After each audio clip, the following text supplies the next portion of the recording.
Bonjour tout le monde. Alors il paraît que les choses les plus simples sont les plus belles. Écoutez, on va voir si ça va s'appliquer aussi dans notre scrap, mais en tout cas, je vais vous donner des idées pour réaliser des cartes de Noël, mais pas que, mais surtout en utilisant un minimum de votre matériel. On va commencer tout de suite. Alors j'ai sorti ma Big Shot parce que je vais réaliser des découpes. Je vous ai montré mon rangement dies il y a quelques temps dans une vidéo. Je vous remettrai cette vidéo dans la barre d'informations si vous voulez la voir. Et donc, comme vous pouvez le voir, j'ai rassemblé un petit peu les choses par thème parce que je trouve que c'est plus simple comme ça pour s'y retrouver. Je vais donc sélectionner à peu près toutes les étoiles qui figurent sur la plaque magnétique sur le thème des étoiles justement, et je vais faire des découpes dans du papier pailleté parce que cette année, je ne sais pas pourquoi, mais je suis partie dans un délire de Noël un peu rose, etc. Donc on va faire une carte très girly. Évidemment, ça ne sera pas au goût de tout le monde, mais vous pouvez très bien changer la couleur des papiers que vous utiliserez. Mais par contre, je trouve que j'ai vu ça sur Pinterest, cette idée de réaliser une sorte de sapin avec des étoiles, je trouve ça vraiment, vraiment très joli. Alors, ce que j'ai fait, donc dans un premier temps, comme je vous l'ai dit, j'ai effectué plusieurs découpes dans plusieurs papiers pailletés. Et après, le jeu va consister à représenter plus ou moins un sapin, une forme de sapin, avec les découpes de différentes tailles qu'on aura obtenues. Alors, vous pouvez aussi garder des découpes toutes de la même taille. Vous pouvez aussi vous aider, si vous voulez, en traçant plus ou moins un triangle pour vous faire une forme de sapin, si vous n'êtes pas trop inspiré. C'est vrai que c'est pas si facile que ça, au final, de partir sans des repères. Mais bon, on est dans la création, on n'est pas vraiment dans l'absolu, absolument parfait, mais j'ai trouvé quand même que je me suis plutôt pas mal débrouillée. Et c'est vrai que, on peut venir combler, par-ci par-là avec, des étoiles de petite forme. Donc c'est vraiment, vraiment sympa. J'ai beaucoup aimé faire, cette carte. Je la trouve, vraiment, simple, mais vraiment très efficace, et c'est, par exemple, une carte, que j'aimerais recevoir. Voilà, il y a du rose, il y a des étoiles, c'est tout ce que j'aime, et donc on est complètement dans le thème, des fêtes de fin d'année. Je l'ai retaillé un tout petit peu parce qu'il y avait besoin, et ensuite je vais poser évidemment le tampon texte que je voulais utiliser. Je vais utiliser donc un tampon de chez Stampin' Up. J'en ai pas des tonnes de chez Stampin' Up. Cette planche, je l'ai trouvée d'occasion sur Vinted. Je suis bien contente parce que les textes sont vraiment, ont vraiment des polices très très sympas, et en plus c'est pour plein d'occasions. C'est pour ça, je crois, qu'il s'appelle du coq à l'âne. Donc c'est vraiment, vraiment super quand on a ce genre de set de tampons. Et donc j'ai positionné mon joyeux Noël un petit peu comme le pied, si on veut, de ce sapin, hein. Je m'en suis rendu compte au montage, ça m'a sauté aux yeux. C'était pas évident quand je l'ai fait, mais finalement, c'est je trouve ça plutôt bien.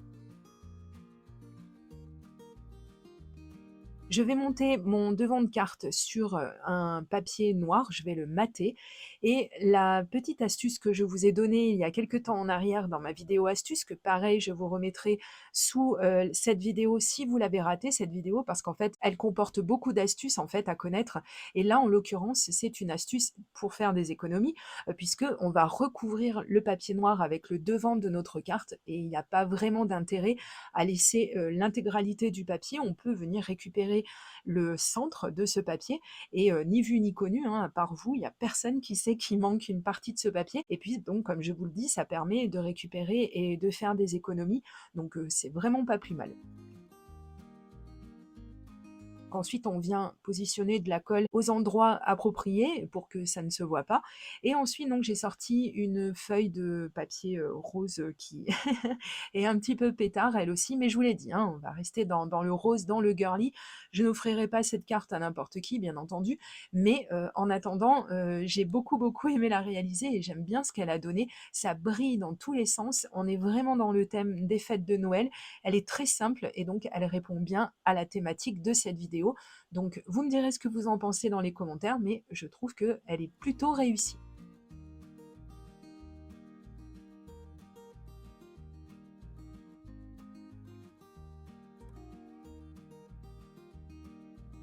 On va passer à la seconde carte. Alors, je vais utiliser ma stamp plateforme qui n'est plus commercialisée, je le dis tout le temps parce que j'ai tout le temps des questions sur cette bébête.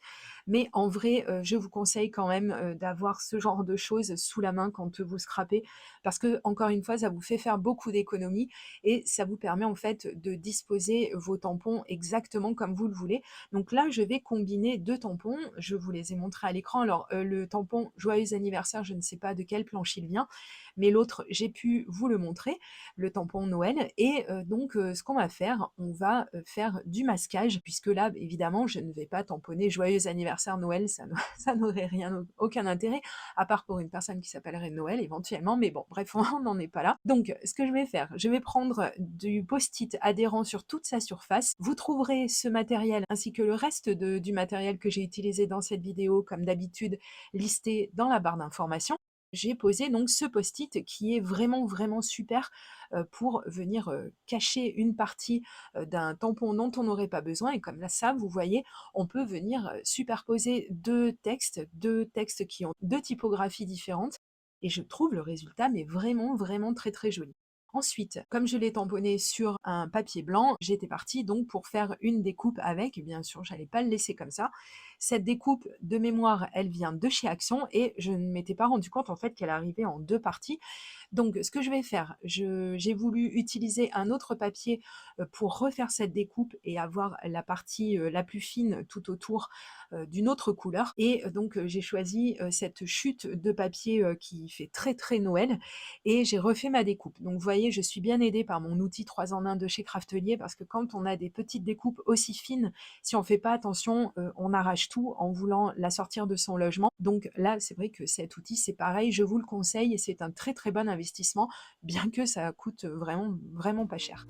Ensuite, je vais sortir un autre massicot que je suis toujours en train de tester pour continuer de vous en parler et je peux vous dire il est vraiment, vraiment bien. J'ai retaillé toujours dans la chute du même papier.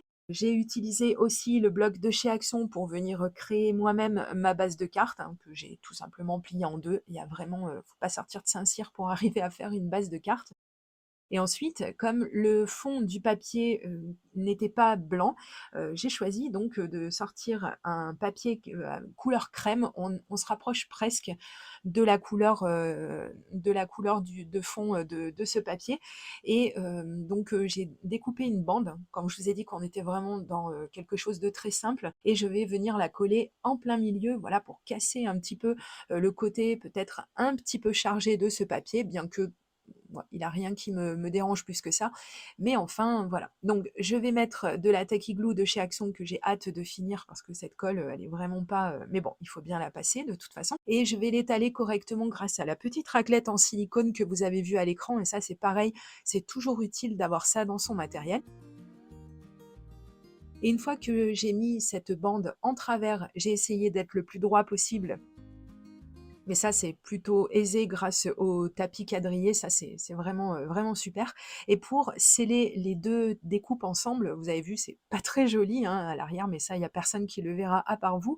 J'ai mis de l'adhésif tout simplement et ensuite, j'ai sorti mes mousses adhésives, de chez Craftelier qui viennent en bandelettes comme ça et qui sont très, très pratiques, bah, parce que comme ça, on peut avoir la quantité désirée. On se sert que de ce dont on a besoin, il y a pas de chute, il y a pas de c'est vraiment, vraiment super.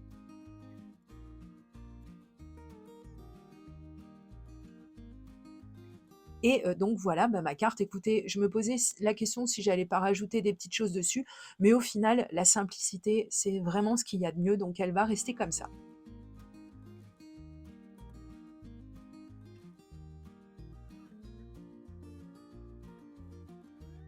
On va attaquer la troisième carte. Je suis partie un peu sur le même principe. J'ai créé moi-même ma base de cartes avec du papier craft de chez Action et j'ai découpé un papier qui viendra à l'avant de ma carte, un tout petit peu plus petit, donc vous enlevez 0,5 cm de chaque côté de votre papier, voilà, pour avoir cette lisière blanche. J'ai repris ce fameux tampon joyeux anniversaire dont je vais me servir encore une fois juste du mot joyeux. Donc j'ai utilisé le même principe que précédemment, j'ai utilisé mon post-it. Et ensuite, comme normalement je n'ai plus à me servir de ce tampon, je vais lui donner un bon petit coup de nettoyage avec mon stamp cleaner. Et ensuite, donc, je vais poursuivre les tamponnages. Alors encore une planche qui n'est pourtant pas en français. Et c'est pourtant la deuxième où on voit le mot Noël. Donc ça, c'est plutôt chouette puisque je manquais un petit peu, mais comme toutes les années, hein. Je m'en rends compte 15 jours avant, de faire mes cartes qu'il me manque des tampons, de Noël, mais ça, je crois que ça changera jamais, mais c'est pas très grave. J'aime bien encore une fois l'association de ces 2 polices d'écriture, je trouve ça vraiment, vraiment joli. Ensuite, je vais sortir ces, dies flocons de la marque Do Craft. Alors ils sont vraiment bien ces dies. Déjà, ils coupent très, très bien et surtout, ce qui est pratique, c'est que, OK, ils coûtent un peu cher, mais n'empêche qu'ils viennent avec leur propre, plaque magnétique, donc ça, c'est vraiment, vraiment sympa. J'ai choisi de faire ces découpes sur du papier miroir, du carton miroir, qu'on peut trouver chez Action, mais on en trouve aussi ailleurs. Je l'ai choisi de couleur bleue, voilà, pour, faire une carte peut-être un petit peu plus masculine. D'ailleurs, monsieur Scraboucris, quand il l'a vue, il m'a dit qu'elle était très jolie, donc voilà, je pense que, ça, c'est le genre de carte qui peut convenir, pour des messieurs. Je vous montre un petit peu à quoi ressemble le Mirror Cardboard de chez Action. Alors je vous ai fait une vidéo si, vous ne savez pas trop comment l'utiliser parce que c'est quand même assez présent, hein. Il faut reconnaître, qu'il vaut mieux y aller avec parcimonie avec ce genre de papier, mais par petites touches, à petite dose comme ça, par contre, je trouve ça vraiment, vraiment joli et là, c'est un petit peu ce que je vais faire. Donc, je vais, faire des découpes avec, ma Big Shot et j'ai rajouté quand même, même si ces dies découpent très bien, je pense que c'est ma Big Shot qui commence un petit poil à fatiguer. Bon, en même temps, elle a plus de 10 ans, donc on peut pas vraiment lui en vouloir, mais de temps en temps, j'ai remarqué qu'il fallait que je l'aide un petit peu en rajoutant une toute petite épaisseur et ça, c'est quelque chose qu'il faut savoir, c'est une bonne chose, que d'avoir un tout petit carton, pour pouvoir rajouter, quelques millimètres pour de temps en temps aider un petit peu notre machine, surtout si, comme la mienne, elle date un petit peu.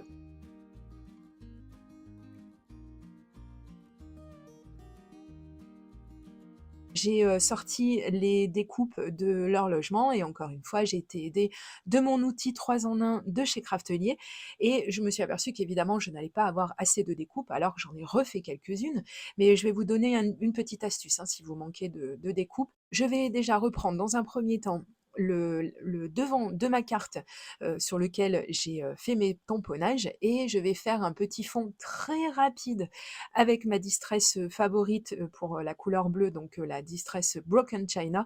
Celle-ci, elle est vraiment super et moi je travaille beaucoup avec les distress ink. Je suis un petit peu moins distress oxide, mais j'en ai quand même quelques-unes, mais j'ai beaucoup plus de distress ink et j'aime beaucoup, beaucoup le résultat que ça donne. Ça ramène l'œil vers, le centre, donc où se trouve, le texte et c'est un petit peu le but recherché. Et ensuite, vous l'aurez compris, je vais positionner les petits flocons un petit peu de partout sur ma carte. Alors, vous pouvez choisir d'en mettre plus, d'en mettre moins. Vous pouvez choisir de les mettre, complètement sur la carte. Moi, ce que j'ai voulu faire, c'est donner un petit peu de dynamique et de les coller à califourchon avec des parties qui dépassent de ma carte et puis, bien sûr, ces parties, je viendrai les enlever par la suite.